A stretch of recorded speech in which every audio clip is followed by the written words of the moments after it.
Sobat semuanya, setelah kita lulus kuliah atau menjadi fresh graduate dari program sarjana, tentunya kita memiliki tujuan hidup masing-masing. Nah, apakah kita itu ingin berkarir, berwirausaha, dan tak sedikit juga yang berharap untuk bisa menjadi CPNS ataupun juga menjadi P3K.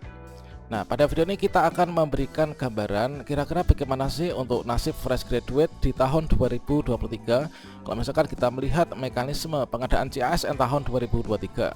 Nah, kira-kira bagaimana untuk langkah strategisnya? Apakah masih ada peluang untuk menjadi CPNS ataupun juga P3K di tahun 2023 ini? Silahkan simak video ini sampai selesai. Namun sebelum kita lanjutkan, perlu saya ingatkan, bagi teman-teman yang mungkin baru pertama kali menemukan channel ini, silakan klik tombol subscribe-nya dan aktifkan notifikasi loncengnya, sehingga nanti jika ada update video terbaru, teman-teman tidak akan ketinggalan informasi. Baiklah sobat-sobatnya, di sini berdasarkan pada survei dan juga pengalaman pribadi saya, maka di sini untuk opsi fresh graduate ya di tahun 2023 ini tentunya di sini akan ada 3 opsi yang bisa dilakukan. Tentunya nanti kita bisa memilih, kita itu ingin memilih opsi yang mana di tahun 2023 ini. Yang pertama, tentunya kita ingin berwirausaha ya. Kemudian yang kedua itu ada yang mungkin saja ini ingin istirahat dulu atau mungkin ingin nganggur. Dikarenakan dulunya kuliah itu kita disuruh oleh orang tua atau mungkin dapat motivasi yang bukan dari diri kita masing-masing.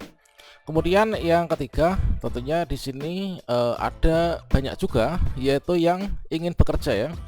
Jadi ada 3 opsi untuk fresh graduate di tahun 2023. Yang pertama itulah berwirausaha, kemudian nganggur atau mungkin juga kita ingin bekerja. Dari 3 opsi yang nantinya kita pilih ini tentunya akan menimbulkan dampak ataupun juga bermanfaatkan untuk kita maupun juga untuk orang di sekeliling kita. Misalkan saja di sini untuk ketika kita itu ingin berwirausaha ya. Ketika kita ingin buka usaha atau berwirausaha, tentunya di sini kita memerlukan skill ya atau keahlian. Dikarenakan masuk ke dunia wirausaha itu kita yang dijual itu adalah kualitas, teman. Jadi tentunya selama kita di bangku sekolah atau kuliah itu kita dilatih sesuai dengan peminatan kita, yaitu keahlian yang kedepannya akan bermanfaat untuk hidup kita. Selanjutnya di sini di wirausaha ini bakat, minat dan juga hobi merupakan suatu hal yang berperan penting untuk bisa memaksimalkan potensi kita dalam bidang usaha yang kita tekuni. Sehingga di sini ketika kita bisa berkomitmen dalam wirausaha ini dengan berbagai macam keahlian yang kita miliki dan juga tentunya ketekunan dan ulet akan menjadikan kita ini menjadi pribadi yang sukses ke depannya.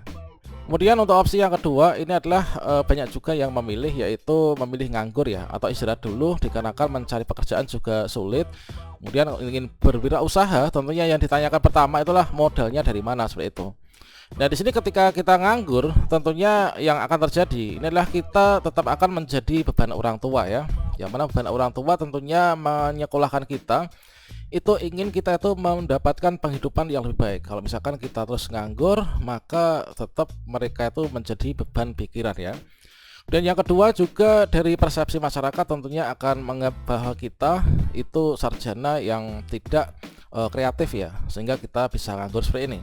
Selanjutnya yang terakhir ini adalah kita akan menghadapi suatu kondisi yaitu chapter loss ya. Seperti yang kita ketahui bahwasannya kehidupan manusia itu ibaratkan buku ya, yang mana di sana itu ada bab 1, bab 2, bab 3, bab 4 dan seterusnya.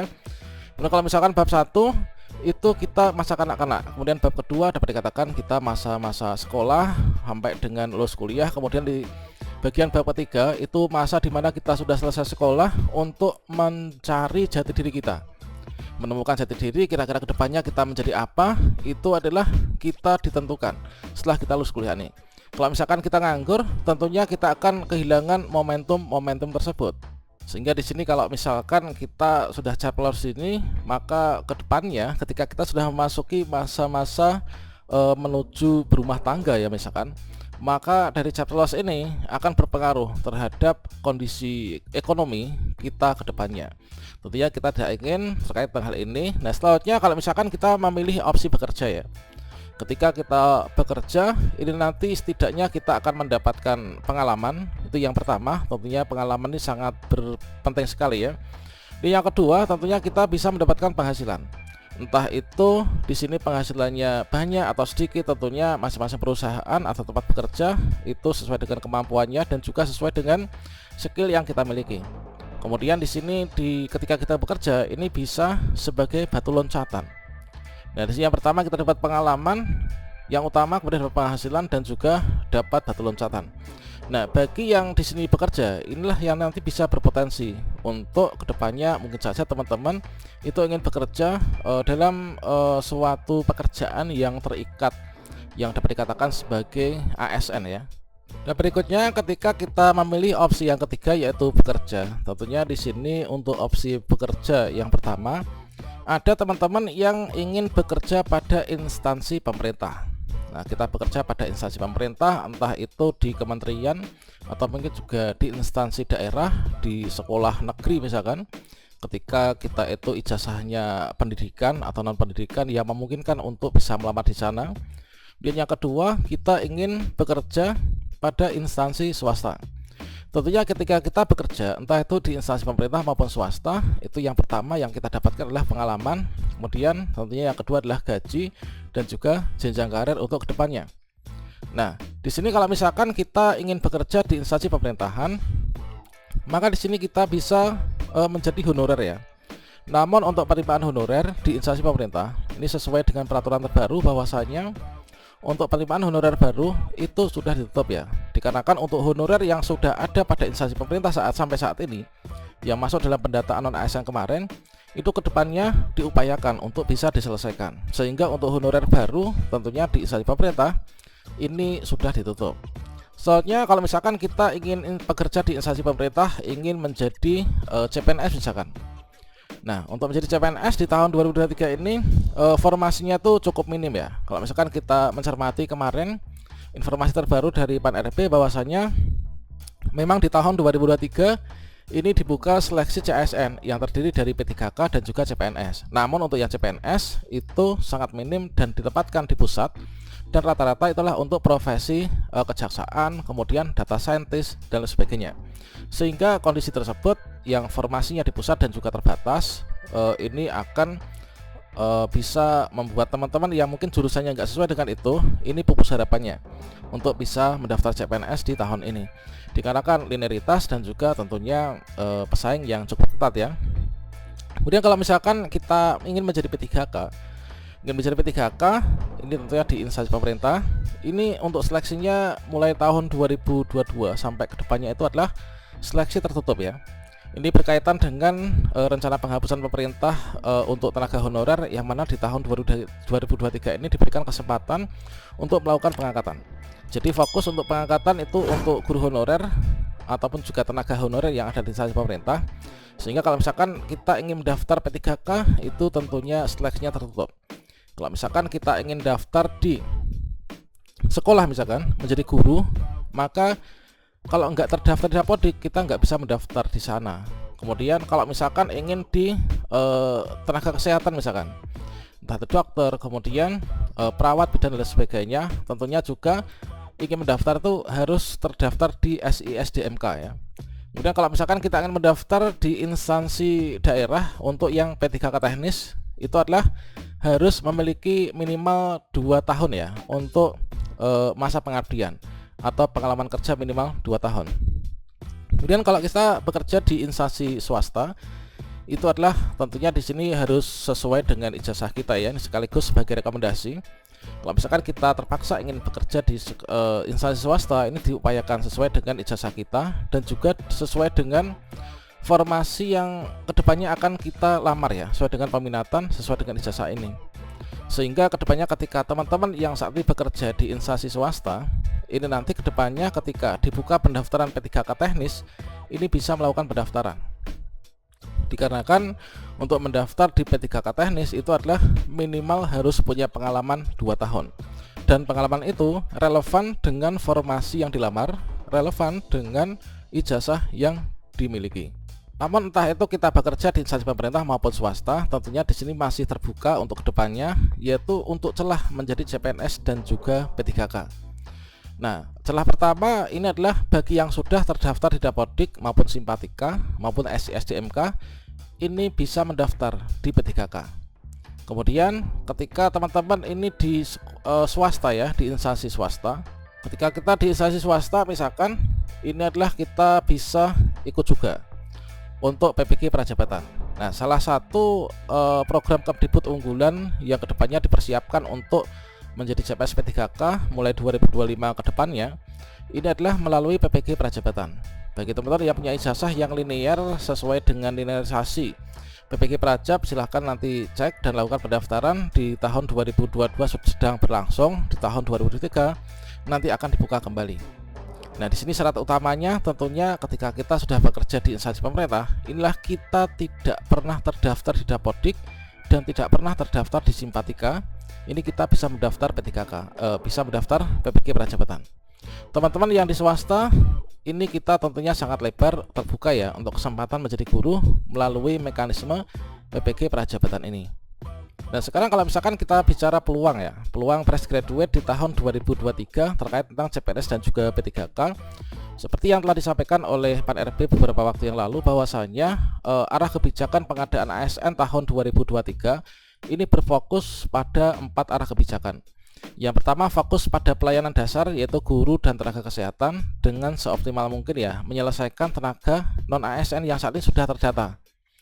Jadi bagi kita fresh graduate tentunya nggak bisa untuk masuk ke bagian ini ya. Untuk guru dan tenaga kesehatan tentunya fresh graduate ini nggak bisa masuk. Namun di sini diberikan kesempatan untuk rekrutmen talenta digital dan juga data scientist secara terukur ya. Bagi teman-teman fresh graduate yang memiliki ijazah relevan dengan ini kedepannya, ini bisa mendaftar. Namun dikarenakan formasinya di pusat dan sedikit, tentunya perlu perjuangan ekstra untuk bisa lulus di sana ya. Kemudian merekrut CPNS secara selektif, ini adalah merupakan salah satu upaya untuk mendapatkan suatu ASN yang nanti kedepannya bisa berfokus dan berintegritas sesuai dengan harapan dari Pan RB. Kemudian mengurangi sedapat mungkin rekrutmen jabatan yang akan terdampak pada transformasi digital. Tentunya di sini untuk jurusan-jurusan yang terkait tentang ini adalah yang nanti bisa terdampak transformasi digital yang bisa diganti dengan sistem, ini tentunya nggak akan dibuka lagi untuk rekrutmen CASN-nya. Kemudian kita bicara lagi tentang peluang fresh graduate di tahun 2023 untuk CPNS dan P3K. Secara resmi beberapa waktu lalu dari Pan RB telah memaparkan ya, yaitu untuk rincian formasi yang akan dibuka. Untuk CPNS ini adalah untuk pusat ya. Untuk pusat kembali membuka yaitu CPNS dan juga P3K. Namun untuk CPNS yang dibuka itu hanya untuk bidang kehakiman, bidang kejaksaan dan juga bidang intelijen. Dengan demikian, bagi ijazah kita fresh graduate yang tidak termasuk dalam kategori bidang 3 ini pupus sudah harapan kita untuk bisa ikut seleksi CPNS ya di tahun ini. Dan kuotanya untuk pusat ini 24.000 sekian. Kemudian juga merekrut P3K. Nah, untuk menjadi P3K ini tentunya harus memerlukan pengalaman kerja minimal 2 tahun ya, sesuai dengan bidang yang akan dilamar, sesuai dengan ijazah yang dimiliki. Kemudian untuk di daerah ini adalah perekrutan P3K guru kembali dibuka, yaitu kuotanya sekian 580.202. Nah, untuk kita fresh graduate ingin ikut P3K guru ini kita nggak bisa, dikarenakan kita nggak terdaftar di Dapodik dan sudah nggak buka untuk Dapodik baru. Kemudian ingin ikut P3K kesehatan, inilah kita nggak bisa, dikarenakan untuk bisa ikut P3K kesehatan ini adalah sistemnya juga tertutup ya, hanya untuk mereka yang terdaftar di SISDMK, artinya sudah mengabdi di tempat tugas tersebut di instansi pemerintah, barulah masuk ke SISDMK dan bisa melamar ya. Kemudian untuk P3K teknis ini sama halnya dengan P3K di pusat. Nah, untuk P3K teknis ini memang semi terbuka.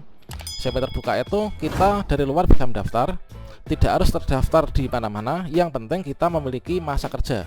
Masa kerja yaitu minimal 2 tahun ya. Minimal 2 tahun masa kerja. Jadi bagi teman-teman fresh graduate yang sambil menunggu untuk rekrutmen di berikutnya, ini bagi yang masih baru saja lulus ya, ini bisa mencoba untuk mencari pekerjaan sesuai dengan ijazahnya yang linear, sehingga nanti ketika dibuka P3K ke depannya kita sudah punya masa kerja 2 tahun, kita dapat bukti pengalaman kerja. Kemudian untuk sekolah kedinasan ini nggak perlu dibahas lagi karena ini untuk teman-teman yang lulusan SMA SMK ya sederajat, nanti bisa ikut sekolah kedinasan, daftar, kuotanya ada 6 ribuan. Kalau kita lulus nanti kita bisa diangkat ya menjadi CPNS. Nah, untuk seleksi tertutup di tahun 2023 tentunya nanti kembali akan dilakukan, yaitu ketika kita login ke akun SSCSN. Ya benar, di sini untuk yang di tenaga kesehatan ya, ini adalah tetap nanti akan minimalnya itu harus terdaftar pada SISDMK. Semua sudah jelas dari Datanik juga. Untuk yang guru atau di sekolahan ini adalah harus terdaftar di Dapodik ini supaya nanti bisa melanjutkan pendaftaran ya dan ikut seleksi.